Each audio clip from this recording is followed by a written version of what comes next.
Adakah di antara kalian yang tidak suka makanan pedas? Kali ini kita akan membahas si huha merah ini.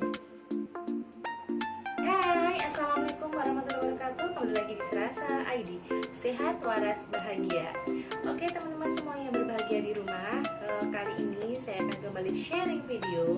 Dan tentunya video-video yang saya sampaikan harapannya memberikan banyak manfaat untuk kalian semua. Dari hal sepele yang memang jarang diperhatikan, tapi sebenarnya penting untuk kalian ketahui, sampai pada hal yang memang sedang dalam pembicaraan banyak orang. Oke, untuk kali ini kita akan sedikit mengulas dan membahas tentang si hot ya. Si hot ini warna merah dan rasanya pedas. Oke, jadi di sini kita akan bahas tentang yang namanya cabai dan makanan pedas ya. Oke, sebelum itu jangan lupa subscribe, like, share, and komentarnya ya buat kalian yang tidak sengaja melihat laman video ini. Jangan lupa subscribe dulu dan jangan lupa juga tekan tombol loncengnya. Oke, kita terus di video ini.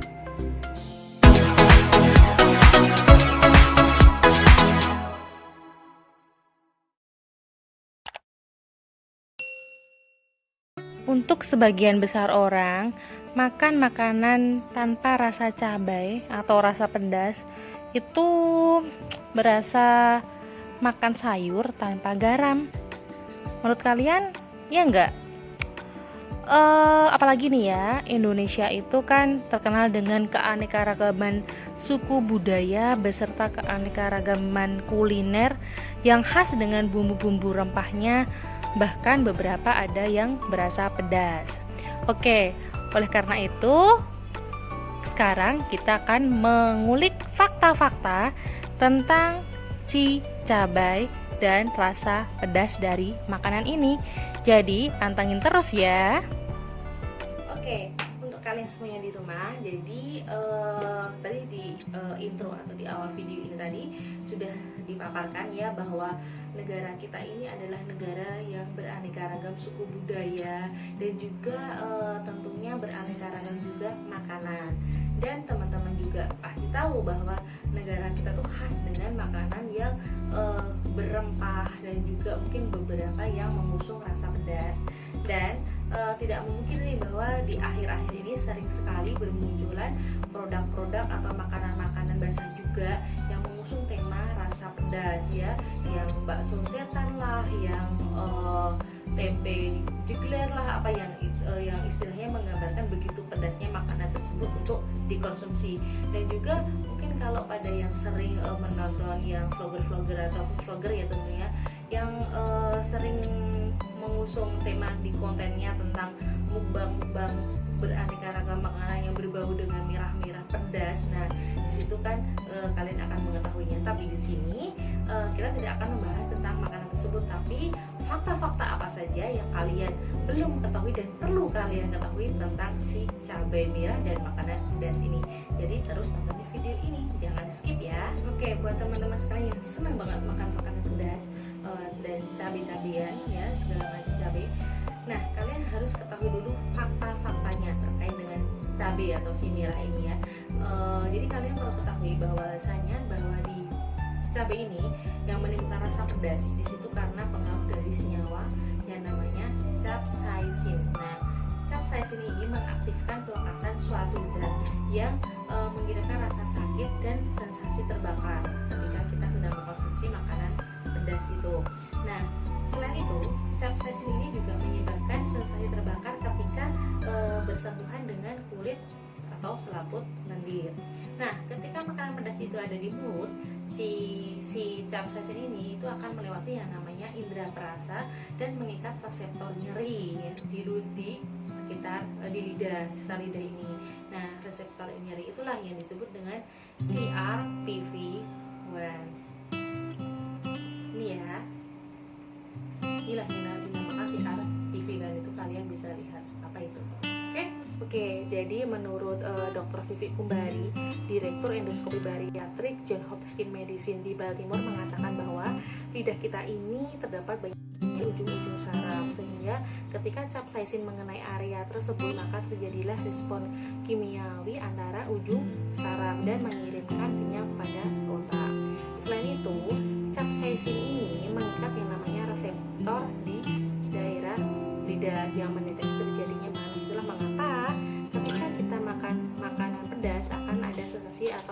rasa seperti terbakar.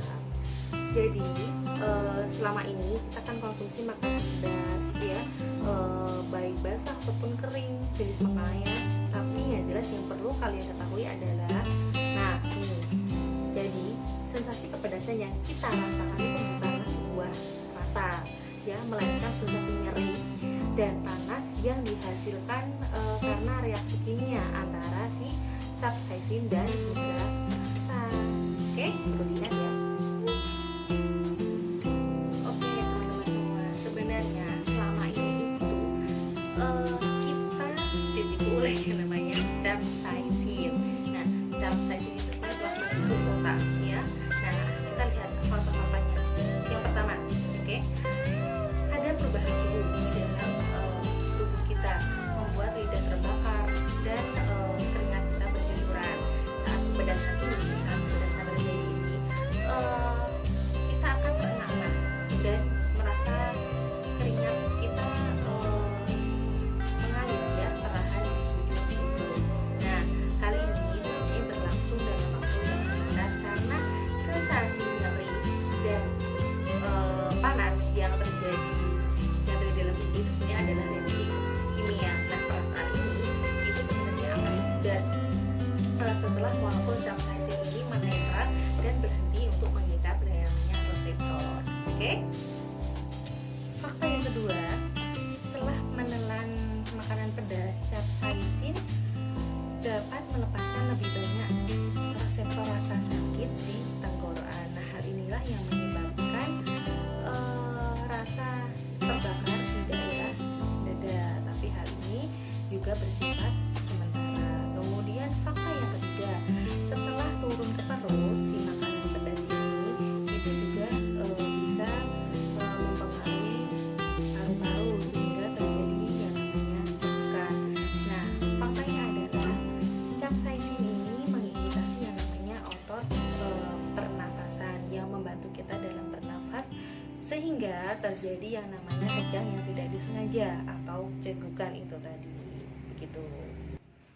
Oke, fakta yang keempat, ketika makanan itu pedas sekali masuk ke lambung, itu akan merangsang produksi lendir dan mempercepat metabolisme. Nah, ketika pada kondisi seperti itulah maka akan terjadi mengalami yang namanya rasa sakit perut seperti nyeri, kemudian kram dan keinginan untuk segera ke belakang. Oke, untuk fakta yang kelima, capsaicin ini bisa merangsang saraf ya dan menarik air ke organ usus kita sehingga menyebabkan membengkak dan berkontraksi lebih agresif, maka terjadilah yang namanya diare seperti itu. Nah, makanan pedas itu mungkin menyakitkan, tetapi tidak benar-benar akan membakar atau merusak saluran pencernaan kita. Nah, makanan pedas ini juga sebenarnya aman bagi mereka-mereka yang tidak memiliki riwayat sakit atau riwayat gangguan di daerah saluran pencernaan. Tetapi tetap apapun itu konteksnya, pedas, manis dan lainnya, jika dikonsumsi dalam berlebihan tentu tidak akan baik bagi tubuh kita. Oke, perlu diketahui meskipun makanan pedas ini tidak mengakibatkan MAH atau reflux, tetapi makanan pedas ini dapat mengakibatkan kegawatan atau keparahan gejala pada pasien-pasien dengan gastritis. Selain itu, untuk makanan-makanan pedas yang dikonsumsi secara berlebihan itu bisa mengakibatkan terjadinya diare dan di beberapa kasus dapat mengakibatkan iritasi pada usus atau saluran cerna. Jadi pesan dari saya, seberapapun kalian suka, seberapapun kalian hobi mengkonsumsi makanan pedas, tetap harus ingat, apapun itu, pedas, manis, gurih, segala macam, jika dikonsumsi dalam jumlah berlebihan, akibatnya tidak akan baik bagi tubuh kita. Oke, bagi kalian yang masih muda, mungkin kalian tidak akan merasakannya ya, mungkin biasa tidak ada gejala yang dialami, tapi kita itu tahu organ manusia, semakin kita berusia, cara kerja itu juga akan ada yang namanya penurunan, ya kan. Nah, maka dari itu pola hidup, konsumsi makan itu juga harus diperhatikan. Ketika sekarang tidak ada gejala sama sekali, belum tentu ketika nanti dewasa atau mungkin ketika sudah usia lanjut itu tetap aman. Jadi ayo mulai dari sekarang kita jaga pola makan kita jaga pola konsumsi makanan kita agar kita sehat sampai tua. Oke, jangan lupa subscribe, like, share, and komentarnya. Ke depan kita akan buat episode yang kedua tentang untung merugi makanan mudah ini. Oke, selamat sore, selamat beraktivitas. Sampai jumpa di video berikutnya. Assalamualaikum warahmatullahi wabarakatuh.